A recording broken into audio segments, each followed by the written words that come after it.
Reuters has identified 300 cases of political violence since the January 6th attack on the Capitol in 2021. This count extends through October. As Reuters compiled its count of political violence since 2021 in consulting with experts, we learned that the trend of violence that we have seen in recent years is consistent with an uptick in political violence that started around 2016, at the time that former President Trump was elected to the White House. This uptick in violence at its current level is the highest numbers or figures of political violence since the 1970s. The last few months as we've approached the election have been colored by some high-profile events of political violence. Notably, in July, there was a near assassination of former President Trump at a rally in Butler, Pennsylvania, where the former president's ear was grazed and a spectator died, and the shooter was also killed by security. In looking at political violence in the United States and examining the record number of threats against different types of public officials, and also the steady use of violent language by some public figures, is that political violence or the use of violence and language around politics has become normalized. All of this has made experts concerned that in the aftermath of an election, particularly if it's not clear who won, that this could lead to partisans of a particular political side using violence, because this idea of violence being somehow normalized in our culture has infiltrated the political realm. Galala Malak Yahweh Wa Yahushai Bahashem Racha Kodash, and double honors to the elders of GMS Ruel, blessings unto those men, and blessings and salutations to the Akim out there in truth, pushing this word in all sincerity and in honesty. With that being said, Shalom Israel Barakatah. Today's lesson, Egyptian against Egyptian. And when it comes to that short video clip that you just witnessed, that is a perfect example of Egyptian against Egyptian. With that being said, let's go over to the scripture of Isaiah 19:1. Here we have the scripture of Isaiah 19:1, the burden of Egypt. Behold, the Lord, Yahweh Bahashem, Yahushai, rideth upon a swift cloud.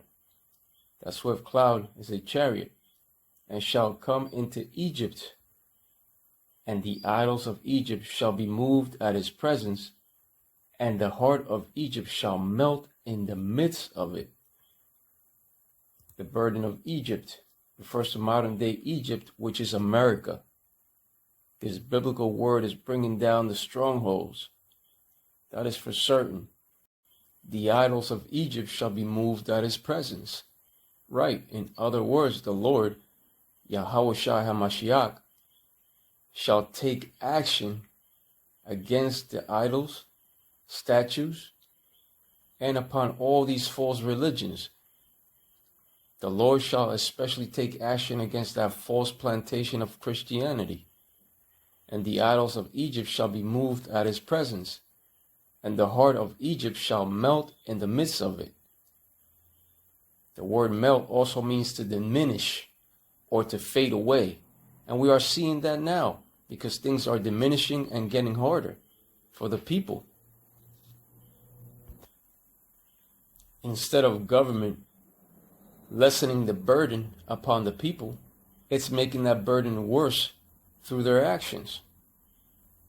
But upon the Lord's presence or appearance, he shall also melt modern day Egypt by the heavy bombardment of the nuclear missiles. And the chariots of the Lord shall also do their part by shooting laser beams of their own. The idols of modern day Egypt shall be moved at his presence. Isaiah chapter 19 and verse 2. And I will set the Egyptians against the Egyptians, and they shall fight every one against his brother, and every one against his neighbor, city against city, and kingdom against kingdom. Right, and I will set the Egyptians against the Egyptians. And if you notice, the current divide that's going on with both the Republican Party and the Democratic Party, that's a perfect example of the Egyptians against the Egyptians. Modern day Egypt is America. And how do we know that modern day Egypt is America? Just look at the back of your $1 bill. It bears an Egyptian pyramid. And I will set the Egyptians against the Egyptians. You see? Not only are the political parties divided, but the people are also divided against government because they are putting a heavy burden upon its citizens financially. The cost of living is taking a heavy toll upon its citizens, upon their citizens. And they shall fight everyone against his neighbor, right?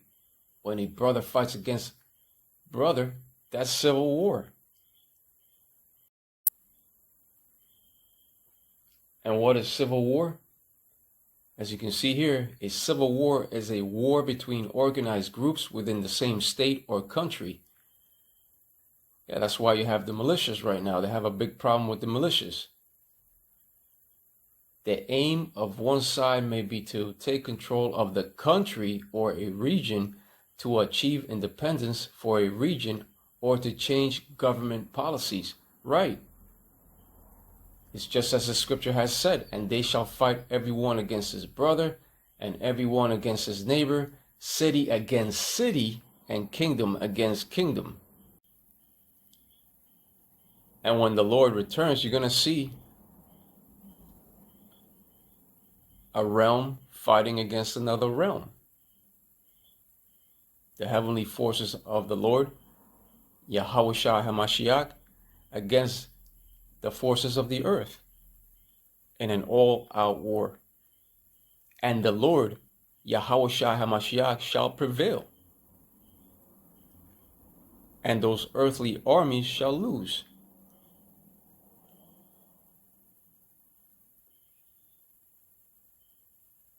By putting a heavy burden upon the citizens, it will eventually lead to an uprising or a revolt against government. That's why the scripture of 2 Esdras 15 and 16 says the following.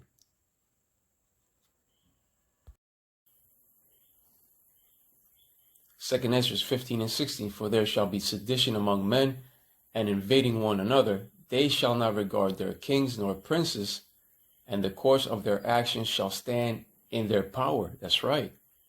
Sedition, definition means conduct or speech inciting people to rebel against the authority of a state or monarch. And that is exactly what the people shall do. They shall incite one another to rebel. They shall not regard their kings nor princes, meaning that they shall not regard the words of high state officials, governors, nor even the words of the president. That's why it says, they shall not regard their kings nor princes, and their course of their action shall stand in their power. Right, they shall be so mad that the only thing to do in their state of mind is to take them out of power.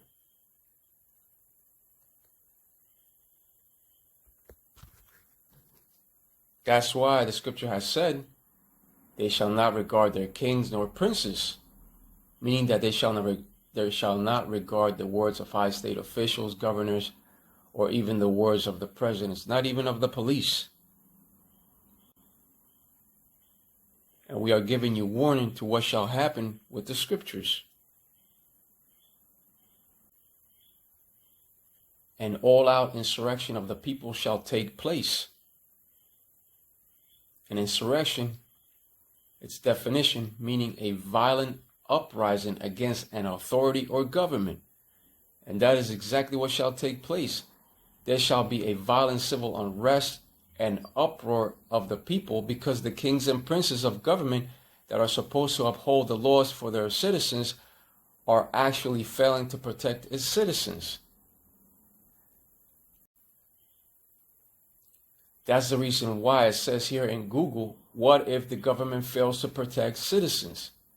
And the final answer is Jefferson believed that if a government fails to protect citizens, natural rights, they are entitled to overthrow it and create one that does. This idea is rooted in the social contract theory and was notably expressed in the Declaration of Independence. And when it comes to that clause in the Declaration of Independence, you don't think that that's in the minds of the people and of these militias to this date? Of course it is. That's why famous movies and TV series were made on this clause alone. That's why the movie Civil War opened up with the United States at war with itself. And by the way, that was an excellent movie. It's showing you exactly what will happen. The government knows what's going to happen. The elites of society know what's going to happen. This is all biblical scripture. This is all prophecy.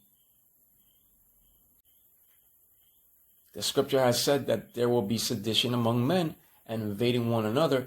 And when this happens, expect the people to come out in numbers, and they shall come out in numbers. So all hell's getting ready to break loose upon American soil. It shall be the time of Jacob's troubles, but the elect of the Lord, Yahweh Wayoshai, out of the house of David, shall be saved out of it. You see? But with that being said, Ka'alala Malak Yahweh, Wa Yahweh Shai, Bahashem, Rahak, Wadash, and double honors to the elders of Jemes Ruel. Blessings unto those men, and blessings and salutations to the Akim out there in truth, pushing his word in all sincerity and in honesty. With that being said, Shalom Israel, Barakatah.